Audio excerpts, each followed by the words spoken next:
Lectura del Santo Evangelio según San Lucas. En aquel tiempo Jesús se llevó a Pedro, a Juan y a Santiago a lo alto de una montaña para orar. Mientras oraba, el aspecto de su rostro cambió. Sus vestidos brillaban de blancos. De repente, dos hombres conversaban con él. Eran Moisés y Elías, que aparecieron con gloria. Hablaban de su muerte que iba a consumar en Jerusalén. Pedro y sus compañeros se caían de sueño, y espabilándose vieron su gloria y a los dos hombres que estaban con él. Mientras estos se alejaban, dijo Pedro a Jesús: Maestro, qué hermoso es estar aquí. Haremos 3 chozas, una para ti, otra para Moisés y otra para Elías. No sabía lo que decía. Todavía estaba hablando cuando llegó una nube que los cubrió. Se asustaron al entrar en la nube. Una voz desde la nube decía: Este es mi Hijo, el escogido, escuchadle. Cuando sonó la voz se encontró Jesús solo. Ellos guardaron silencio y por el momento no contaron a nadie nada de lo que habían visto. Palabra del Señor. Queridos hermanos, hemos escuchado en la primera lectura del libro del Génesis el relato en el que Abraham ofrece el sacrificio a Dios y Dios le hace la promesa. Pero hemos visto que en este sacrificio las cosas no salen como le hubiesen gustado a Abraham. Gemimos, igual que Abraham, por nuestra esterilidad, por los sueños de la juventud que ya nos pasaron, mientras vamos envejeciendo y las cosas no han salido del todo como queríamos. Esta es nuestra situación, o puede serlo, y esta desde luego era la situación de Abraham. ¿Cuántos proyectos, cuántos esfuerzos, cuántas ilusiones del tiempo de la Iglesia? El Vaticano II, que estamos celebrando sus 50 años, cuántas ilusiones en el Vaticano II, cuántas ilusiones en el Papa actual, y el hombre moderno transita por otros carriles. Nos damos cuenta de que la Iglesia es muy poco escuchada, porque el hombre no va por donde nosotros quisiéramos que vaya. Pero en esta situación de adversidad, Dios invita a Abraham a una aventura nueva e increíble. Fijaos el lujo de detalles de la primera y de la tercera lectura que expresan la situación del hombre ante un Dios enigmático. Nos dice el Evangelio que los discípulos se asustaron al entrar en la nube. Abraham vio como aquel sacrificio que él ofrecía intentaban llevárselo a los buitres dentro de un sopor que le entró. Es la misma situación, es querer que las cosas se hagan a nuestra manera. Y sin embargo, Dios no está dispuesto a hacer las cosas como a nosotros nos gustan. Los discípulos se asustaron al entrar en la nube. Y es que vivimos en la Iglesia una fe infantil, vivimos una fe inmadura. Pensar que Dios va a resolver nuestros problemas, que Dios es una caja de agorerías por la que se nos van a dar soluciones simples a todos nuestros proyectos y a todo aquello que nosotros creemos y queremos. Y Dios no se ajusta a los criterios humanos.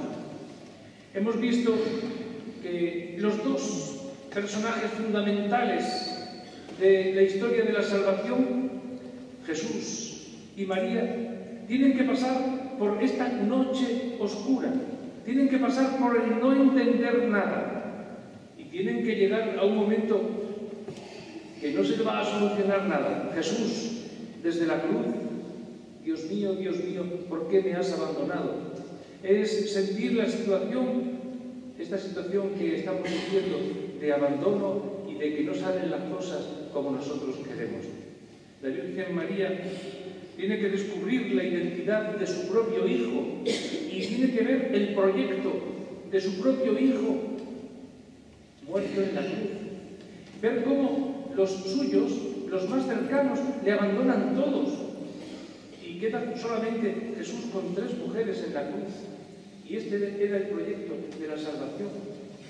Ese mismo proyecto que circula por los caminos que tiene que circular, en el que Abraham, después de haberle hecho la promesa y de ser un viejo estéril, Dios le pide que el hijo que le ha salido de la esterilidad, que además se lo ofrezca.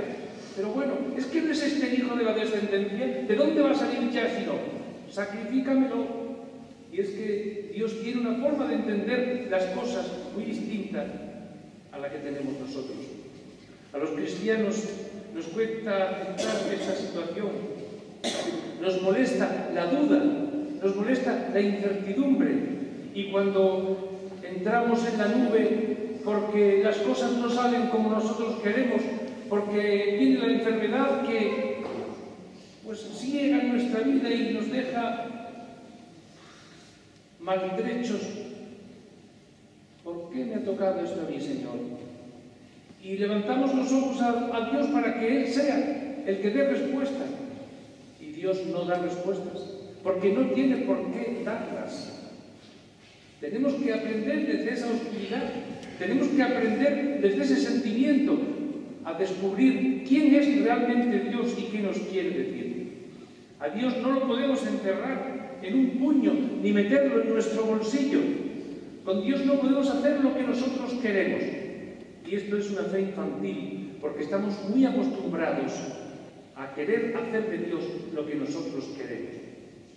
Qué mal rezamos el Padre Nuestro cuando, en vez de decir hágase tu voluntad, así en la tierra como en el cielo, lo que realmente estamos diciendo es que se haga mi voluntad, así en la tierra como en el cielo. Y es la voluntad de Dios lo que tenemos que buscar. Es preguntarnos en cada situación y en cada momento qué me quiere decir Dios desde el lugar en el que me encuentro, ya sea de alegría o de adversidad. Nuestro cristianismo, y esto es lo que nos ofrece hoy la liturgia, nuestro cristianismo necesita madurar, dejar de discutir de bobadas, ahora en los que tantas tertulias de café se hacen acerca de nuestro pontífice, de saber qué va a hacer el Papa, y cada uno tiene su punto de vista, y la revista rosa del corazón de la Iglesia difundiendo y diciendo y hablando bobadas.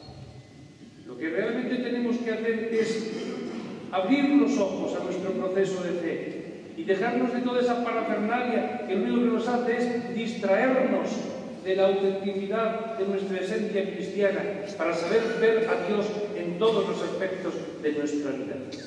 Queridos hermanos, hoy la liturgia nos dice que la fe es un camino de transformación. Dios nos invita a caminar en la duda de la nube. A sus discípulos no los saca de la nube. Los discípulos están en la transfiguración metidos en la nube con un verdadero horror.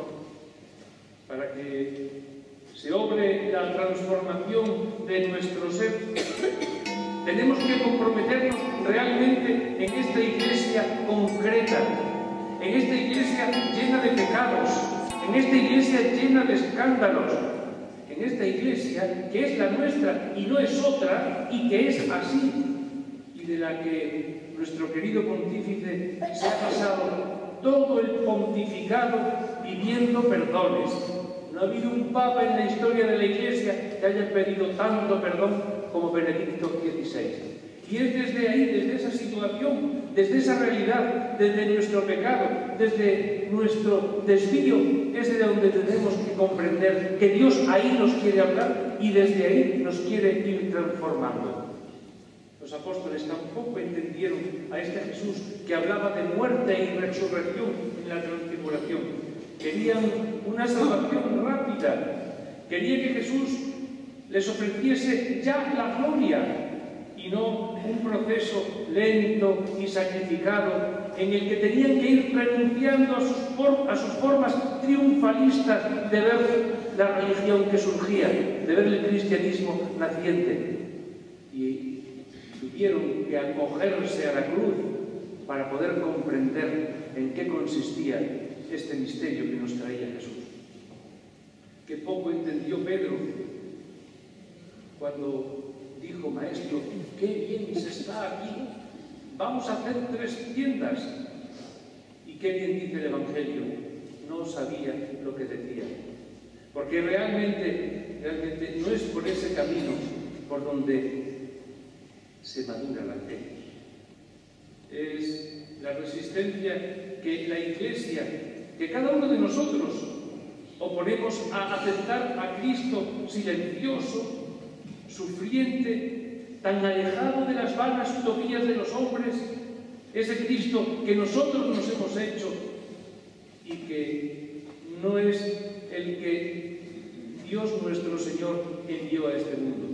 Nos hemos fabricado un Cristo a nuestro capricho y rehusamos del silencio, rehusamos el sufrimiento y queremos una vida alegre para nosotros, y el que venga detrás que se las arregle como pueda. Qué mal entendemos la vida cristiana.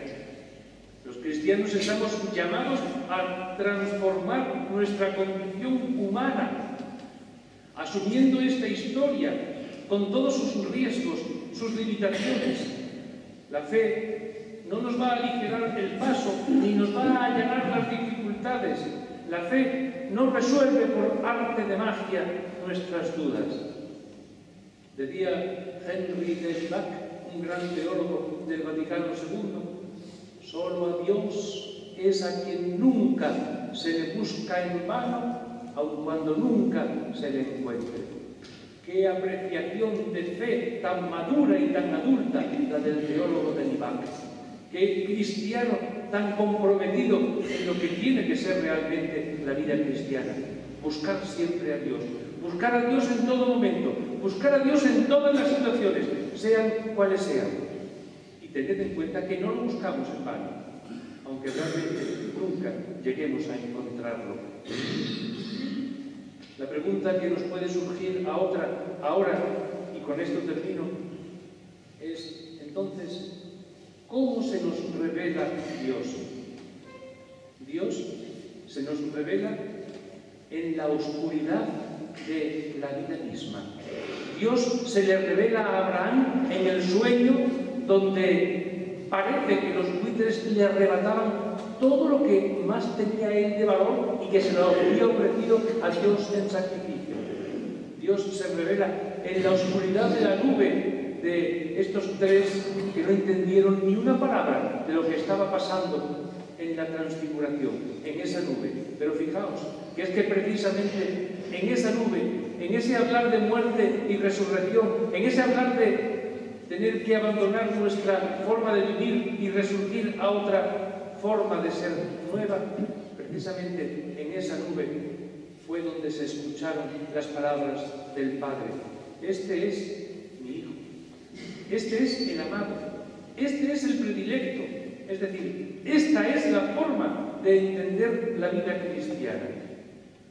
Creer es morir todos los días a la vanidad, al orgullo, a la prepotencia. Y así Dios podrá hacer con nosotros hombres nuevos, capaces de entender el mundo a su manera y no a la nuestra. Por eso, queridos hermanos, en este segundo domingo de Cuaresma, donde nuestro avanzar en la vida cristiana es un ir muriendo a nosotros mismos, como nos va a repetir la liturgia de todos los domingos, ir muriendo a estos aspectos que no nos dejan vivir a la manera de Dios, para que, muriendo a estos aspectos que hemos dicho, podamos ir resurgiendo como hombres nuevos, renaciendo a una manera de entender la historia desde sus propios inconvenientes y abrirnos a la fe con todas sus consecuencias. Y solamente desde ahí nos convertiremos en hombres nuevos, en hombres transfigurados, en hombres transformados, como nos dice el Evangelio de la Transfiguración